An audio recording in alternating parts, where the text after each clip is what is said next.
Okay बच्चों, हमारा एक शॉर्ट क्वेश्चन है जो अक्सर बोर्ड के पेपर में पूछा जाता है। What is Pauli's exclusion principle? Pauli's exclusion principle है क्या? ये एक ऐसा प्रिंसिपल है जो एक्सप्लेन करता है कि किसी भी एक एटम के अंदर रहने वाले दो इलेक्ट्रॉन्स के चारों क्वांटम नंबर्स की वैल्यूज सेम नहीं हो सकती। No two electrons residing in atom present in an atom can have same values for all the four quantum number.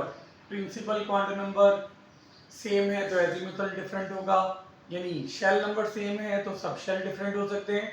अगर सबशेल भी सेम है तो उसका ऑर्बिटल डिफरेंट हो सकता है। अगर ऑर्बिटल भी सेम है, orbital p x p y p z, subshell s p d f और shell K L M, shell same तो subshell different s p d f, subshell भी सेम तो orbital different p x p y p z d x y d y z d z x and so on, d x square y square d z square. या फिर orbital भी same है तो फिर उनकी spin same नहीं हो सकती। इसका मतलब ये है कि किसी भी एक एटम में रहने वाले कोई से भी दो इलेक्ट्रॉन्स, उनके लिए चारों क्वांटम नंबर्स की वैल्यू सेम नहीं हो सकती। तो इसी को अपने वर्ड्स में लिख देते हैं, no two electrons in an atom can have same values for all the four quantum numbers.